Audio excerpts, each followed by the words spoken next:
Why do some people, even those in healthy relationships, want absolutely nothing to do with planning or attending a wedding of their own?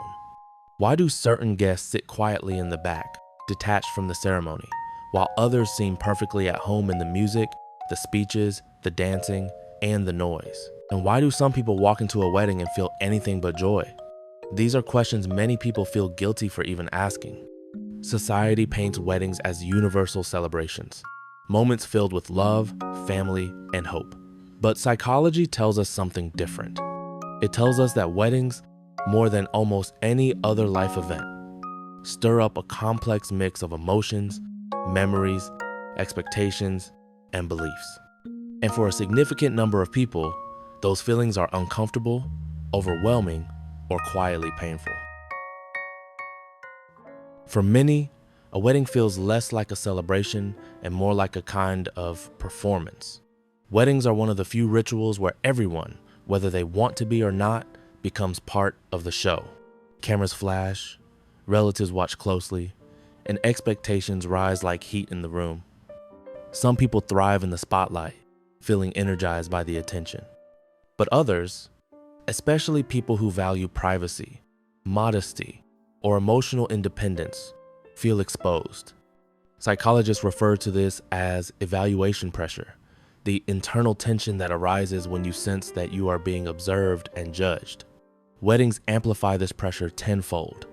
People comment on appearances, ask personal questions, compare milestones, and analyze relationships. Older adults especially grew up in a time when family reputation mattered, when keeping up appearances was important, and when social circles paid close attention to the behavior of others. So walking into a wedding can feel like stepping into a social stage where every gesture, every conversation, every silence, and every choice becomes part of a larger evaluation. Not everyone wants to be part of that performance. Another reason people feel uneasy at weddings is because weddings come with a script that everyone is expected to follow. You are supposed to smile often, congratulate enthusiastically, and participate in the rituals of joy, even if you are tired, stressed, anxious, or simply not in the mood. You are supposed to dance when the music begins, laugh at the speeches, and mingle with the guests. This expectation creates a form of emotional labor, the psychological effort required to express feelings that you do not genuinely feel. For people who value sincerity, this feels exhausting. Older audiences often grew up in environments where emotional restraint was common, where feelings were not always openly displayed, and where private matters were kept private. So a wedding, with its open displays of emotion, its scripted rituals, and its pressure to act cheerful, can feel like an environment that demands more from them emotionally than they are comfortable giving. Family dynamics also play a powerful role in people's discomfort with weddings. Weddings bring families together, and when families gather, old roles and old memories tend to resurface whether you want them to or not. A person who has built a strong, independent life can suddenly feel like a child again when surrounded by siblings, parents, and relatives who still see them through the lens of decades-old memories. Psychologists call this emotional recall, the way certain environments revive past feelings, insecurities, or unresolved conflicts. Someone who grew up in a critical home may feel judged all over again. Someone who was constantly compared to siblings may feel the weight of comparison return. Someone who endured family tension may feel old, emotional wounds stir beneath the surface. Weddings, with their speeches, traditions, and family expectations, tend to highlight these dynamics rather than hide them. It is not surprising that people who have complicated family histories often feel uneasy at weddings. It is not the event they dislike. It is the emotional version of themselves that family gatherings pull out of them. Comparison plays a significant role as well. Weddings are milestones, and milestones make people reflect. When you watch others step into a new chapter of life, you inevitably look at your own life and measure it. Psychologists call this upward comparison, the process of evaluating yourself against people who seem to be doing better. Some guests compare their relationships. Others compare their marriages, finances, careers, or personal accomplishments. Older adults might think about the choices they made decades ago, the things they did or did not do, or the paths they did not take. People who are single may feel a quiet pressure rising inside them. People who went through divorce may feel the sting of their own history. People who lost a spouse may feel grief return unexpectedly. Weddings have a way of reminding people of where they are in life and where they thought they would be. For many, that reflection is uncomfortable, not because they envy others, but because it forces them to confront their own timeline. Introverts and people sensitive to stimulation also struggle with the environment weddings create.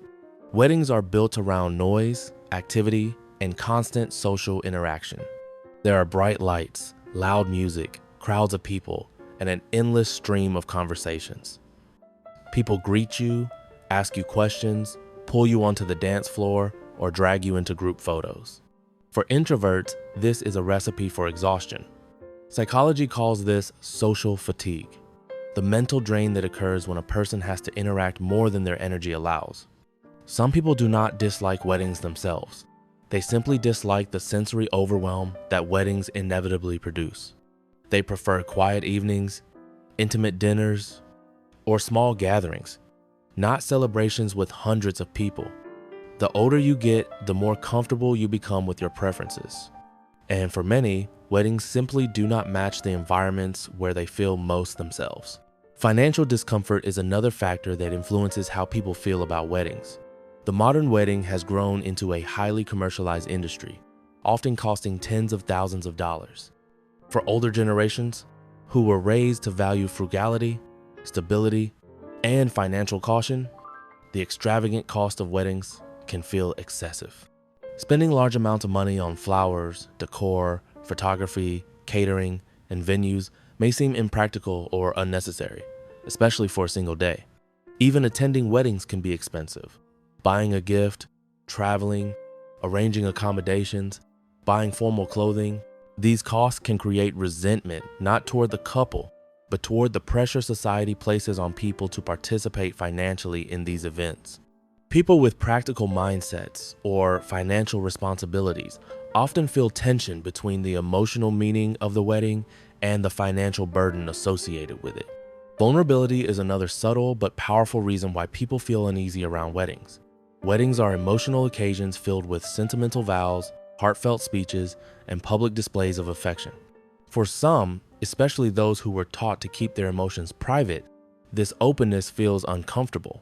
Seeing others express deep love and commitment can stir up feelings people would rather avoid: fear of vulnerability, fear of loss, fear of disappointment, or memories of past emotional pain. People who guard their emotions closely may feel uneasy witnessing others openly share theirs. Weddings, by their nature, require people to confront the idea of long-term commitment, trust, and emotional exposure. Not everyone finds comfort in those themes, especially those with histories of loss, betrayal, or heartbreak. Control is another psychological trigger that comes into play. When you attend a wedding, your day is no longer your own. You are told when to arrive, where to sit, when to eat, when to clap, and when to participate in different parts of the ceremony. When you are planning a wedding, the lack of control is even more intense. Family members share opinions, cultural traditions dictate expectations, and the couple often finds themselves juggling their preferences with the desires of others. Psychologists call the discomfort that arises from this reactance the internal pushback people feel when they sense their freedom is being limited. People who value autonomy, independence, or self-direction can feel trapped by the structured nature of weddings.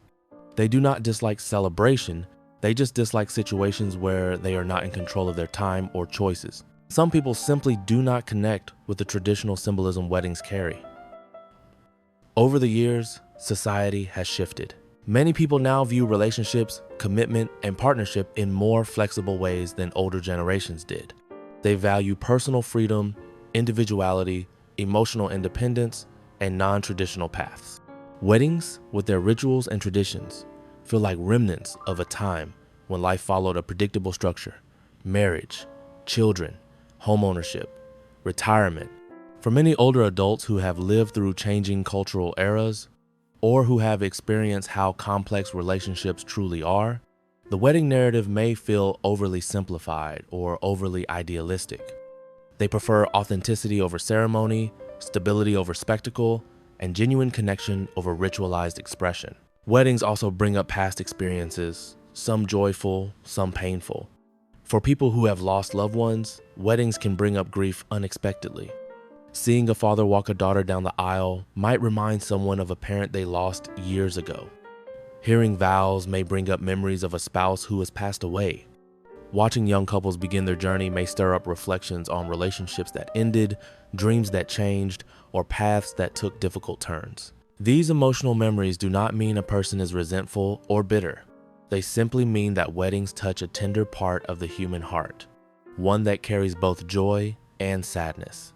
Another layer of discomfort comes from the fact that weddings often highlight social roles that some people have complicated feelings about.